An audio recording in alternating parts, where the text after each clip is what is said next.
Good morning. It's a very interesting question the Lord asks and ends this parable with in our gospel today. Hear it again. When the Son of Man comes, will he find faith on earth? Taken in light of the story of the judge, it's almost as if this parable is about the faithful praying to God that he will return in his second coming.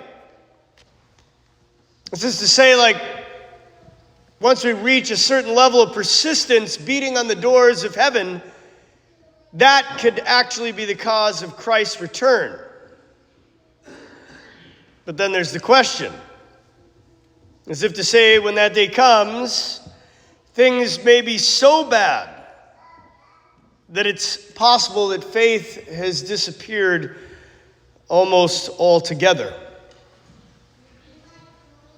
I've often thought this is a likelihood of the real end times when maybe not all of humanity, but those who still believe both on a macro and a micro level finally come to the realization that the only person who can rule us, no party, no person, no king, not even ourselves, is actually Christ. And so the faithful that are left only have one recourse left, and that is to cry out to God for his return. For we have proven once and for all that the only one that can rule us is Jesus.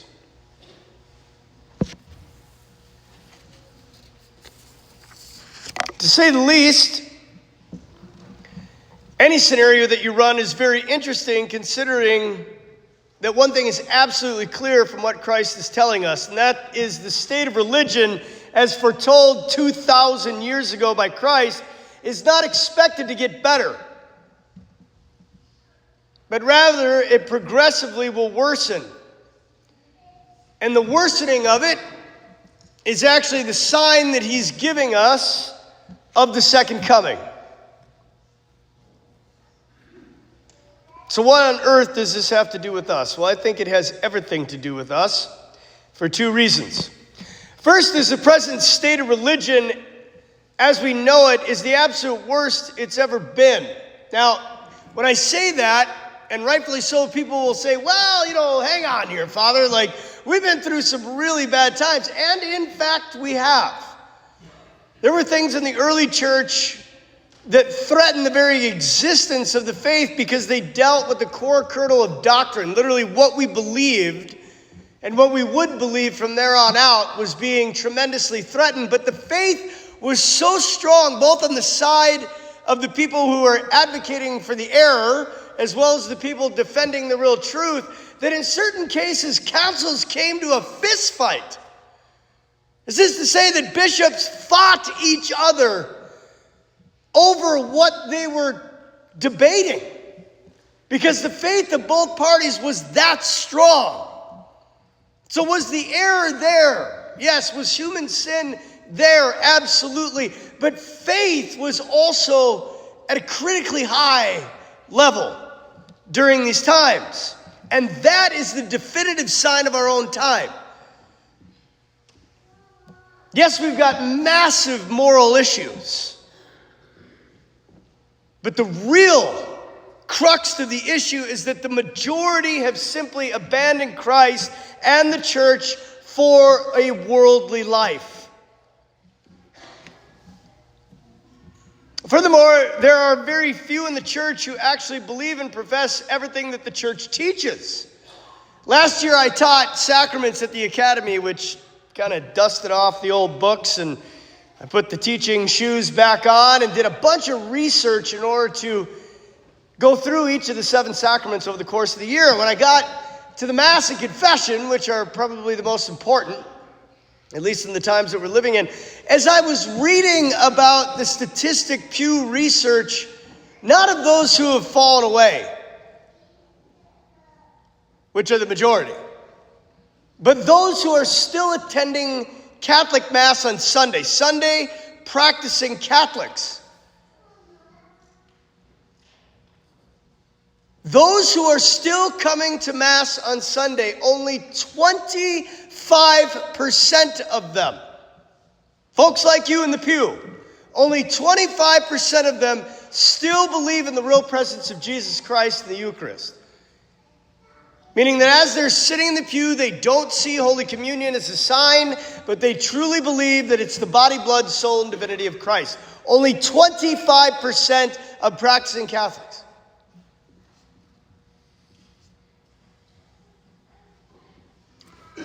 So I ask you,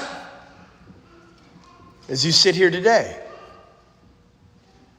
do you believe in the real presence of Christ in the Holy Eucharist? Or is it just kind of a nice religious ceremony?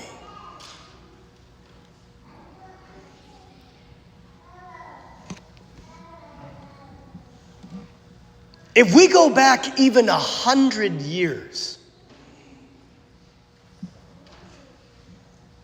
when people, if they could see our time and evaluate it, would, they would say that this is the great apostasy that Paul was talking about before the coming of the lawless one or the Antichrist. So he says, first, the great apostasy must happen. What's an apostasy? It's the falling away. People abandoning the faith that was handed on to them. And this, my dear people, we have never seen in the history of the church.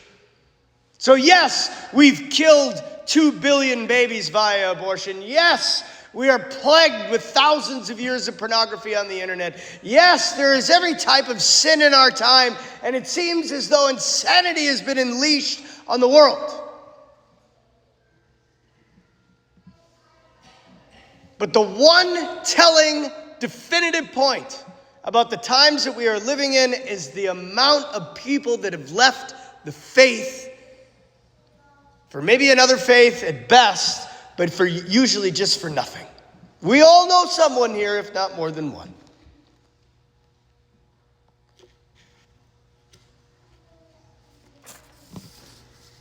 And so when you see our time, which we're immersed in, so we can't see it, it's just the life that we're living. We have to take a step back from it. And we acknowledge this reality through the prism of what Christ is telling us and other scriptures. When the Son of Man comes, will he find faith on earth? One has to seriously consider the possibility of the Lord's return. Now, don't get me wrong.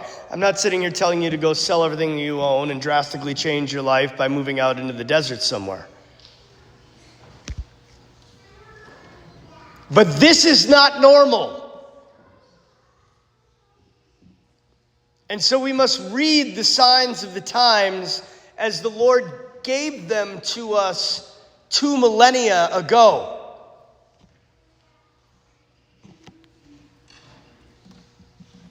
We are living in a time that one could say some of the greatest saints of yesteryear, if they lived in this time, may not have been saints. On the positive end of it, if you are sitting in the pew today and you believe everything that the Catholic Church teaches deep inside of your heart, and you are trying to live it in the culture that we are living in right now, you are a saint. I wonder sometimes when we get to heaven, if the great saints aren't going to look into what we lived and say, how did you maintain your faith amidst everything that the devil was throwing at you?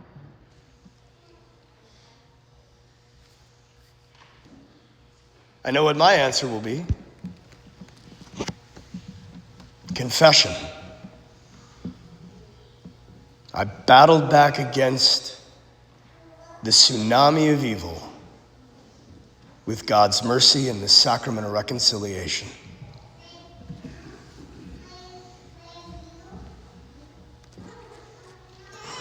Are we keeping good custody of our soul by living a good life?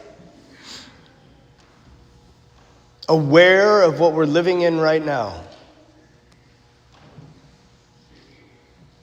Or do we nonchalantly dabble around with things that we shouldn't? A little here, a little there. Are we going to regular confession? Are we practicing our faith, praying, going to Mass?